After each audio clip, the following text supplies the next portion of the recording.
हर किसी के पास भगवत गीता पढ़ने का समय नहीं होता, लेकिन इसके अमृत में ज्ञान को अपने जीवन में उतारना आवश्यक है।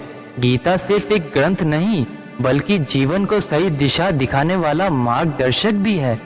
इस चैनल पर हम हर दिन भगवत गीता के एक नए अध्याय के साथ उपस्थित होंगे, सरल हिंदी भाषा में अर्थ और व्याख्या सहित। आज की इस वीडियो में हम भगवत गीता के अध्याय अर्जुन विषाद योग को संपूर्ण हिंदी प्रस्तुत कर रहे हैं। यह अध्याय हमें दिखाता है कि जब जीवन में भ्रम, दुख एवं अनिश्चितता आती है, तब धर्म और कर्तव्य सही मार्ग क्या होना चाहिए। क्या आपने कभी अपने निर्णय को लेकर संदेह महसूस किया है? क्या आपको जीवन में कभी ऐसा क्षण आया जब आप समझ नहीं पाए कि क्या सही एवं क्या गलत है? इस अध्याय में छिपे ज्ञान को आपको अपने सवालों के जवाब मिल सकते हैं। तो चलिए इस दिव्य यात्रा की शुरुआत करते हैं। गीता के पावन ज्ञान को आत्मसात करते हैं। वीडियो को पूरा देखें। यदि आपको ये ज्ञान उपयोगी लगे तो चैनल को सब्सक्राइब करें और अपने विचार कमेंट में साझा करें। धृतराष्ट्र बोले, हे संजय, धर्मभूमि कुरुक्षेत्र में युद्ध के इच्छुक मेरे और पांडवों पुत्रों ने क्या किया?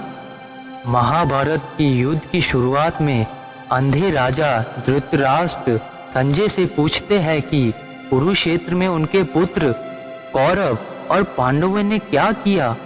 यहाँ धर्म क्षेत्र शब्द संकेत करता है कि ये भूमि धर्म की है, जहाँ अधर्म पराजित होगा। धृतराष्ट्र को ये भय है कि कहीं ये धर्म क्षेत्र उनके पुत्रों के लिए अशुभ ना हो। संजय बोले, उस समय जब दुर्योधन ने पांडवों की व्यूह रचना को देखा तो वह अपने गुरु द्रोणाचार्य के पास जाकर बोला। द्रोणाचार्य जब पांडवों की सेना की सुव्यवस्थित व्यूह रचना को देखता है तो वह चिंतित होता जाता है। हालांकि वह स्वयं को आत्मविश्वास से भरा दिखाने का प्रयास करता है, लेकिन भीतर वह भयभीत होता है। तुरंत द्रोणाचार्य के पास जाकर अपनी चिंता प्रकट करता है। हे आचार्य, पांडु पुत्र के इस विशाल सेना को देखिए, जिसे आपके ही बुद्धिमान श्री द्रुपद पुत्र ने व्यवस्थित किया है। यहाँ दुर्योधन अपने गुरु द्रोण को याद दिला रहे हैं कि जो व्यक्ति पांडवों की सेना का संचालन कर रहा है वह उन्हीं का शिष्य है। वह संकेत देता है कि गुरु को पक्षपात करना चाहिए और पूरी निष्ठा से कौरवों की रक्षा करनी चाहिए। इस सेना में महान धनुर्धारी वीर है, जो भीम अर्जुन समान युद्ध करने में समर्थ है। युयुधान, विराट और महारथी द्रुपद। दुर्योधन यहाँ पांडवों की सेना में मौजूद शक्तिशाली योद्धाओं का उल्लेख करता है, ताकि गुरु द्रोण सेना को हल्के में ना ले। वह ये दिखाना चाहता है कि पांडवों की सेना में भी बहुत शक्तिशाली है और युद्ध कठिन होने वाला है। इस सेना में धृष्टकेतु, चेकितान और काशीराज, पुरजीत, कुतभोज, शौर्य जैसे श्रेष्ठ योद्धा भी है।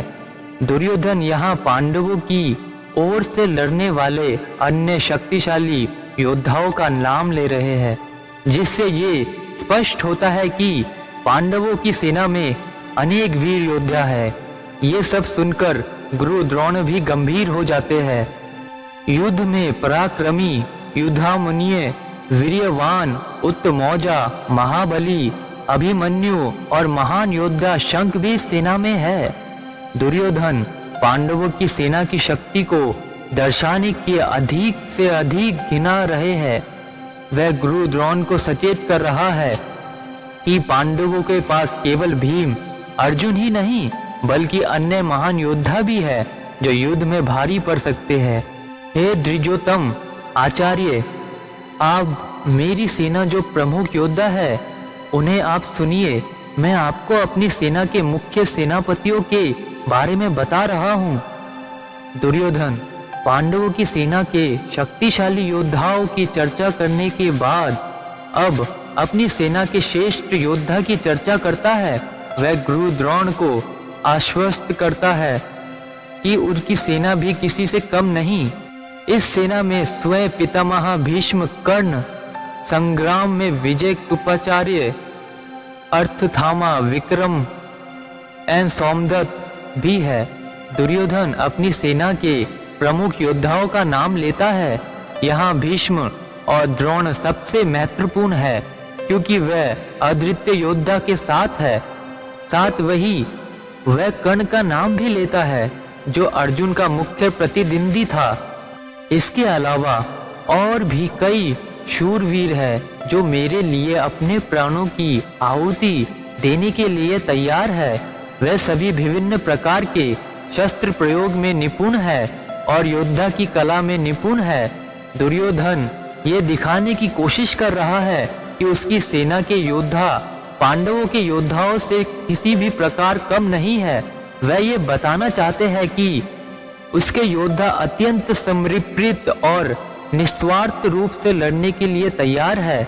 हमारी सेना जिसे पितामह भीष्म रक्षा कर रहे हैं असीमित है, जबकि पांडवों की सेना जिसे रक्षा भीम कर रहे हैं सीमित है। दुर्योधन यहाँ अपनी सेना को श्रेष्ठ साबित करने की कोशिश कर रहा है। भीष्म की तुलना में भीम को एक कमजोर सेनापति के रूप में दिखाना चाहता है ताकि उसके सैनिकों का भी आत्मविश्वास बढ़े। हालांकि ये उसकी आत्मशंका को भी दर्शाता है क्योंकि वह बार बार सेना की ताकत को दोहरा रहा है। इसलिए आप सभी अपने अपने स्थान पर दृढ़ होकर खड़े रहे और पितामह भीष्म की हर प्रकार से रक्षा करे। यहाँ दुर्योधन को ये चिंता है कि भीष्म जो कौरवों की सबसे बड़ी शक्ति है, यदि वह युद्ध में पराजित हो गए तो उसकी सेना कमजोर हो जाएगी। इसलिए वह अपने योद्धाओं को निर्देश देता है कि भीष्म की सुरक्षा को प्राथमिकता दे। कौरवों के विरुद्ध पितामह भीष्म ने दुर्योधन को उत्साहित के लिए उच्च स्वर में सिंह गर्जन के समान गर्जना करते हुए अपना शंख बजाया।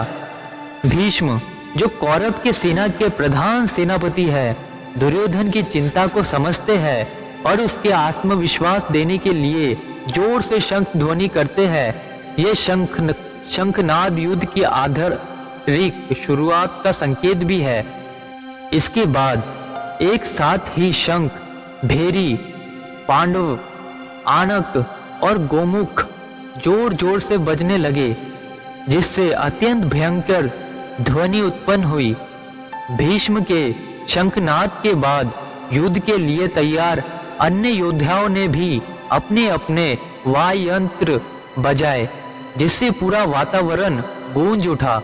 ये ध्वनि केवल भौतिक स्तर पर नहीं बल्कि मानसिक रूप से भी कौरव सेना को उत्साहित करने के लिए थी। इसके बाद सफेद घोड़ों से युक्त अपने भव्य रथ में स्थित श्री कृष्ण अर्जुन ने भी अपने दिव्य शंख बजाए।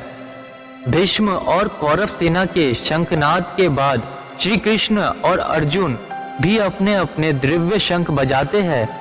यहाँ श्री कृष्ण को माधव कहा गया है जो लक्ष्मीपति का संकेत देता है। सफेद घोड़े पवित्रता और विजय का प्रतीक है। हर्षिकेश एवं श्री कृष्ण ने प्रज्वलन शंख बजाया। धनंजय अर्जुन ने देवदत्त शंख बजाया। महान पराक्रमी भीमसेन ने पांडव नामक विशाल शंख बजाया। हर्षिकेश ने पूजनीय शंख बजाया। धनंजय ने देवदत्त शंख बजाया। महान पराक्रमी भीमसेन ने पौंड्र नामक विशाल शंख बजाया। यहाँ शंखों के नाम महत्वपूर्ण है। पांचजन्य श्री कृष्ण का शंख जो उनके आध्यात्मिक और दिव्य स्वरूप का प्रतीक है। देवदत्त अर्जुन का शंख जो उनकी दृढ़ता और शौर्य को दर्शाता है। पांडव भीम का शंख जो उनकी शक्ति और आत्मकथा का प्रतीक है। कुंती पुत्र राजा युधिष्ठिर ने अनंत विजय शंख बजाया। नकुल और सहदेव ने सुघोष और मणिपुषक नामक शंख बजाए। इसके अलावा महान धनुर्धारी काशीराज, महारथी, शिखंडी, धृष्टद्युम्न, विराट अपराजित साहित्यक ने भी अपने अपने शंख बजाए। अनन्य विजय युधिष्ठिर का शंख, जिसका अर्थ है अनंत विजय, यह उनके धर्म और सत्य की शक्ति को दर्शाता है। सुघोष और माणिपुषक नकुल और सहदेव के शंख, जो उनके दृढ़ता और शौर्य के प्रतीक है। अन्य योद्धा जैसे काशीराज, शिखंडी, धृष्टद्युम्न, विराट और साहित्यिक पांडवों के सेनापतियों में महत्वपूर्ण भूमिका निभाते हैं। हे राजा द्रुपद, द्रौपदी के पांचों पुत्र और महाबली अभिमन्यु ने भी अपने अपने शंख बजाए। द्रुपद, पांचाल, नरेश और धृष्टद्युम्न तथा द्रौपदी के पिता द्रौपदी के पांचों पुत्र, जो पांचों पांडवों से उत्पन्न हुए थे। सौभद्र, अभिमन्यु, जो अर्जुन का पुत्र था, महाबली भी था। वह शंख ध्वनि धृतराष्ट्र के पुत्र के हृदय को विदीर्ण कर रही थी और आकाश तथा पृथ्वी में भी गूंज रही थी। इस श्लोक में बताया गया है कि शंख ध्वनि इतने प्रचंड और प्रभावशाली थी कि कौरवों के हृदय कांप उठे। ये उनके मनोवैज्ञानिक रूप से प्रभावित होने का संकेत है। ये ध्वनि संपूर्ण वातावरण में गूंज उठी, जिससे पांडवों की आत्मविश्वास संपूर्ण उपस्थित स्पष्ट हुई। तब जब युद्ध शुरू होने को था, कपिध्वज अर्जुन ने धृतराष्ट्र के पुत्रों को युद्ध के लिए तैयार देखा और अपना धनुष उठाया। यहाँ अर्जुन को कपिध्वज कहा गया है क्योंकि उनके रथ के ध्वज पर हनुमान जी विराजमान थे, जो शक्ति और विजय का प्रतीक है। अर्जुन पूरी तैयार है और वह युद्ध की शुरुआत के लिए अपना धनुष उठा लेते हैं। तब महान योद्धा अर्जुन ने ऋषिकेश से ये कहा, हे अच्युत, मेरा रथ दोनों सेनाओं के बीच में ले चलो ताकि मैं इन योद्धाओं को देख सकूं जो युद्ध करने के लिए खड़े हैं और ये समझ सकूं कि मुझे इस युद्ध में किन किन के साथ लड़ना होगा। अर्जुन यहाँ श्री कृष्ण के अनुरोध करते हैं कि वह रथ को सेनाओं के बीच ले जाए ताकि वह दुश्मन को ठीक से देख सके। अच्युत शब्द का प्रयोग श्री कृष्ण के लिए किया गया है, जिसका अर्थ है जो कभी नहीं गिरता, अर्थात जो सदा अडिग अपरिवर्तनीय है। अर्जुन अभी तक आत्मविश्वास से भरे हुए हैं और ये देखना चाहते हैं कि उनके समान कौन कौन योद्धा खड़े हैं। मैं देखना चाहता हूँ कि वह कौन लोग हैं जो इस युद्ध में भाग लेने के लिए इकट्ठे हुए हैं। धृतराष्ट्र के दुर्बुद्धि पुत्र को संप्रसन्न करने के लिए लड़ना चाहते हैं। अर्जुन यहाँ दुर्योधन को दुर्बुद्धि कहते हैं क्योंकि उसकी जिद और अधर्म के कारण यह युद्ध हो रहा था। वह ये जानना चाहते हैं कि कौन कौन योद्धा स्वेच्छा से कौरवों का समर्थन कर रहे हैं और लड़ने के लिए खड़े हैं। संजय बोले, हे भारत धृतराष्ट्र, जब पुडाकेश ने इस प्रकार कहा तब ऋषिकेश ने उनके उत्तम रथ को दोनों सेनाओं के बीच में खड़ा कर दिया। पुडाकेश का अर्थ है जो नींद पर विजय पा चुका है, जो अर्जुन के ध्यान, तपस्या और अनुशासन को दर्शाता है। हरिकृष्ण श्री कृष्ण का नाम है, जिसका अर्थ है इंद्रियों के स्वामी। यहाँ भगवान श्री कृष्ण अर्जुन की इच्छा का सम्मान करते रथ को दोनों सेनाओं के मध्य ले जाते हैं, जिससे अर्जुन अपनी सेना और शत्रु सेना को ठीक से देख सके। श्री कृष्ण ने अर्जुन को भीष्म, द्रोणाचार्य, अन्य राजाओं के समान रखते हुए कहा, हे पार्थ, देखो यहाँ एक हुए इन कौरवों को। श्री कृष्ण ने अर्जुन के विशेष रूप से भीष्म और द्रोण के समान रथ खड़ा करते संकेत दिया है कि इन्हीं को देखकर अर्जुन के मन में दुविधा उत्पन्न होगी। पार्थ अर्जुन का दूसरा नाम है, जिसका अर्थ है प्रथा का पुत्र।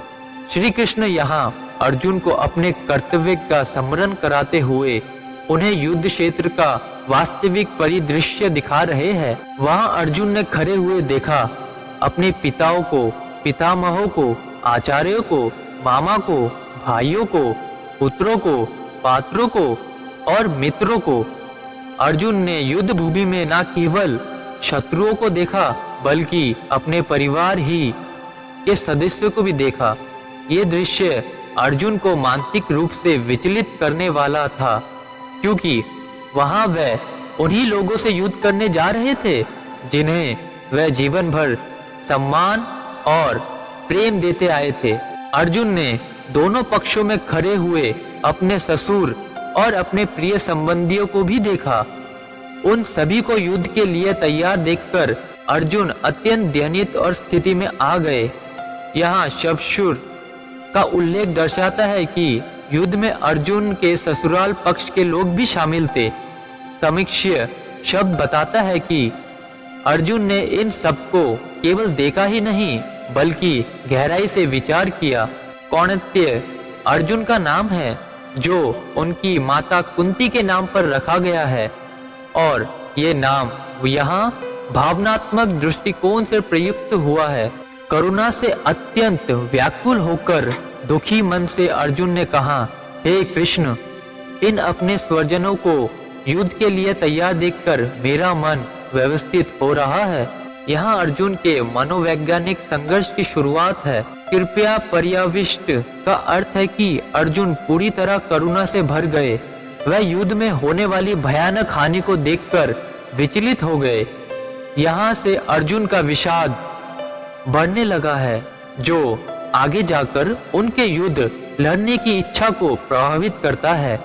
मेरा शरीर कांपने लगा, मेरा मुख सूख रहा है, मेरा पूरा शरीर थरथरा रहा है और मेरे रोंगटे खड़े हो रहे हैं। अर्जुन का मानसिक संघर्ष का शारीरिक लक्षणों में प्रकट होने लगा। युद्ध के परिणामों की कल्पना मात्र से ही उनके शरीर में कमजोरी, भय और असहजता आ गई। ये संकेत देता है कि अर्जुन को केवल युद्ध का भय नहीं था, बल्कि वह अपने अपनों के विनाश की कल्पना से ही विचलित हो रहे थे। गांडीव मेरे हाथ से गिर रहा है, मेरी त्वचा जल रही है, मैं खड़ा भी नहीं हो पा रहा, मेरा मन चक्कर खा रहा है। अर्जुन के लिए गांडीव धनुष सिर्फ एक अस्त्र नहीं था, बल्कि उनकी पहचान थी। उसका हाथ से छूटना दर्शाता है कि वह अब युद्ध के लिए मानसिक रूप से तैयार नहीं थे। उनका मन भ्रमित हो रहा था, जिससे स्पष्ट होता है कि वह युद्ध लड़ने की अपनी क्षमता पर संदेह करने लगे थे। हे केशव, मैं केवल अशुभ संकेत देख रहा हूँ और मुझे अपने स्वजनों को मारकर कोई कल्याण नहीं दिखता। अर्जुन यहाँ कहते हैं कि उन्हें केवल बुरे संकेत दिखाई दे रहे हैं, जो इस बात का प्रतीक है कि उनका आत्मविश्वास हिल गया था। स्वजन शब्द का प्रयोग यह दर्शाता है कि ये वह युद्ध को अपना धर्म अधर्म का युद्ध नहीं मान रहे थे, बल्कि इससे अपने परिवार के विनाश के रूप में देखने लगे थे। हे कृष्ण, ना तो मुझे विजय की इच्छा है, ना ही राज्य या सुख की। हे गोविंद, हमें इस राज्य और भोगों की क्या आवश्यकता है? ये जीवन की भी क्या आवश्यकता है? जिनके लिए हम राज्य, सुख और भोग की कामना करते हैं, वही सब या युद्ध भूमि में अपने प्राणों को और धन को त्यागने के लिए खड़े हैं।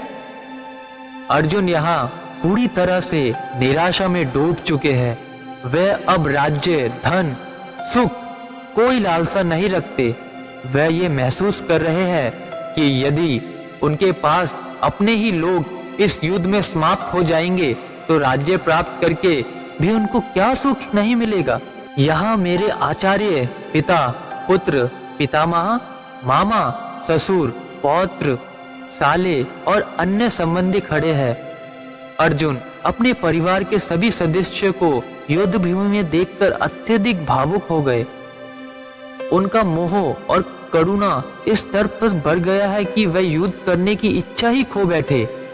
ये भावनात्मक संघर्ष आगे बढ़कर उनके निर्णय पर प्रभाव डालेगा। हे मधुसूदन, मैं इन्हें मारना नहीं चाहता, भले ही ये मुझे मारने का प्रयास करे। त्रिलोक का राज्य पाने के लिए भी इन्हें नहीं मारना सकता। फिर केवल पृथ्वी के राज्य की तो बिल्कुल नहीं। अर्जुन यहाँ युद्ध की पूरी संभावना को नकार रहे हैं। मधुसूदन श्री कृष्ण का नाम है, जिसका अर्थ है मधु नामक असुर का सहारंग। अर्जुन अप्रत्यक्ष रूप से ये भी कह रहे हैं कि युद्ध अधर्म है, तो कृष्ण को इसे रोकना चाहिए। वह स्पष्ट कर रहे हैं कि कोई भी भौतिक लाभ, चाहे वह संपूर्ण त्रिलोक का साम्राज्य हो, उनके प्रियजनों के जीवन से अधिक मूल्यवान नहीं है। हे जनार्दन, धृतराष्ट्र के इन पुत्रों को मारकर हमें क्या आनंद मिलेगा? इस आक्रामक को मारने से हमें केवल पाप ही लगेगा। अर्जुन यहाँ युद्ध के नैतिक पक्ष पर प्रश्न उठा रहे हैं। आत्यायी शब्द का प्रयोग किया गया है, जिसका अर्थ आचार्य है। आत्यायी शब्द का प्रयोग किया गया है, जिसका अर्थ है अत्याचारी। लेकिन फिर भी अर्जुन इन्हें मारना पाप मान रहे हैं।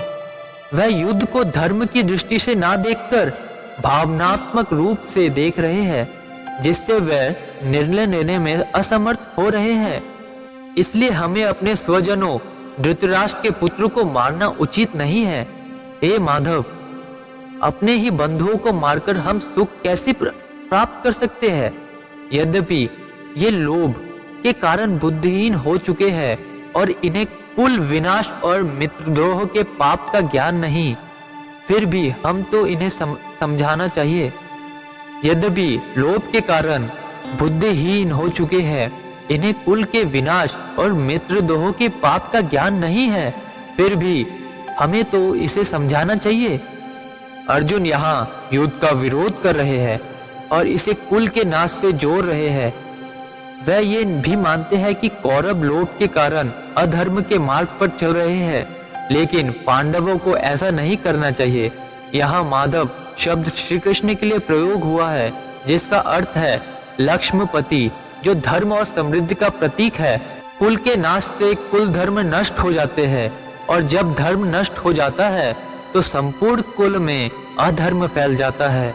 अर्जुन यहाँ यह तर्क दे रहे हैं कि युद्ध में केवल भौतिक हानि नहीं होगी, बल्कि नैतिक और सांस्कृतिक क्षति भी होगी। कुल धर्म का तात्पर्य परिवार की पारंपरिक मान्यताओं और धार्मिक रीति पे रिवाजों से है। अर्जुन को भय है कि युद्ध के बाद धर्म का विनाश होगा और समाज में अराजकता फैल जाएगी। हे कृष्ण, जब अधर्म बढ़ता है तो कुल की स्त्रियों को दूषित हो जाती है। जब स्त्री दूषित होती है तो वह वर्ण संकर उत्पन्न होता है। अर्जुन यह समझाने की नैतिक पतन की आशंका व्यक्त कर रहे हैं। वह मानते हैं कि जब पुरुष युद्ध में मारे जाएंगे तो समाज की संरचना बिगड़ जाएगी, पारिवारिक मूल्यों का पतन होगा। वर्ण संकर का अर्थ है सामाजिक सांस्कृतिक मूल्यों का मिश्रण, जिससे समाज में अराजकता उत्पन्न हो जाती है। वर्ण संकर कुलाघातियों और उनके कुल के निश्चित रूप से नरक का कारण बनता है, क्योंकि जब कुल नष्ट होता है तो पितरों को दिया जाने वाला पिंडदान तर्पण बंद हो जाता है, जिससे वह नरक में चले जाते हैं। अर्जुन का मानना है कि यदि युद्ध के कारण कुल नष्ट हो जाएगा तो पितरों को मिलने वाला श्राद्ध तर्पण समाप्त हो जाएगा। सनातन धर्म में मान्यता है कि पितरों को समय समय पर अन्न ना मिलने से उनकी आत्मा भटकने लगती है। वह यहाँ युद्ध को केवल सांसारिक विनाश नहीं, बल्कि आध्यात्मिक हानि के रूप में भी देख रहे हैं। इन कुलनाशियों द्वारा उत्पन्न दोषों ने वंशंकर उत्पन्न होती है, जिससे जाति, कुल, शास्त्र, धर्म नष्ट हो जाते हैं। अर्जुन यहाँ वर्ण व्यवस्था और सामाजिक संतुलन के बिगड़ने की चिंता जता रहे हैं। वह मानते हैं कि यदि कुल नष्ट हो गया तो उसके साथ उसकी परंपराएं, धार्मिक अनुष्ठान भी समाप्त हो जाएंगे। यह युद्ध को रोकने के लिए उनका एक नैतिक तर्क है। हे जनार्दन, जिन मनुष्य के कुल धर्म नष्ट हो जाते हैं वह अनिश्चित काल का नरक में वास करते हैं। मैंने ऐसा सुना है। अर्जुन ने ये तर्क देते हुए कहा कि उन्होंने सुना है कि कुल धर्म नष्ट होने पर लोग नरक में चले जाते हैं। यहाँ अनुश्रुम शब्द यह दर्शाता है कि ये ज्ञान उन्हें गुरुओं और शास्त्रों से प्राप्त हुआ है। वह ये सिद्ध करना चाहते हैं कि युद्ध का परिणाम केवल सांसारिक ही नहीं बल्कि आध्यात्मिक दृष्टि से भी विनाशकारी होगा। हाय, हम कितने बड़े पाप को करने का निश्चय कर बैठे हैं। हम केवल राजसुख के लोभ में अपनी स्वजनों को मारने के लिए तैयार हो गए। अर्जुन अब ये मानने लगे कि युद्ध करना एक महापाप होगा। वह इस केवल राज्य और सुख पाने की लालसा मान रहे हैं, जबकि ये धर्म वह इसे केवल राज्य और सुख पाने की लालसा मान रहे हैं, जबकि ये युद्ध धर्म की रक्षा के लिए लड़ा ही नहीं जा रहा था। ये दिखाता है कि अपने कर्तव्य को भूलकर भावनाओं में बह गए हैं कि कौरव शस्त्र उठाकर मेरे निशस्त्र और प्रतिरोध ना करने वाले शरीर पर वार करके मुझे मार दे तो ये भी मेरे लिए अधिक कल्याणकारी होगा। अर्जुन अब पूरी तरह से युद्ध से विमुख हो चुके हैं, आत्मसमर्पण की बात कर रहे हैं। वह ये मानने लगे हैं कि बिना लड़े मारे जाने वाला युद्ध में स्वजनों को मारने से बेहतर होगा। ये उनके मानसिक भावनात्मक पतन को दर्शाता है। ऐसा कहकर अर्जुन युद्ध भूमि में रथ के भीतर बैठ गए। उन्होंने अपना धनुष और बाण त्याग दिया, अत्यंत शोक से व्याकुल होकर बैठ गए। यह इस अध्याय का महत्वपूर्ण श्लोक है, क्योंकि यही से अर्जुन ने युद्ध से पीछे हटने का संकेत दे दिया। वृषध्य संचर चाप ये दर्शाता है कि अर्जुन अब लड़ने की स्थिति में नहीं थे। उनका मन पूरी तरह शोक और मोह से भर गया था। वह युद्ध को इच्छुक नहीं थे।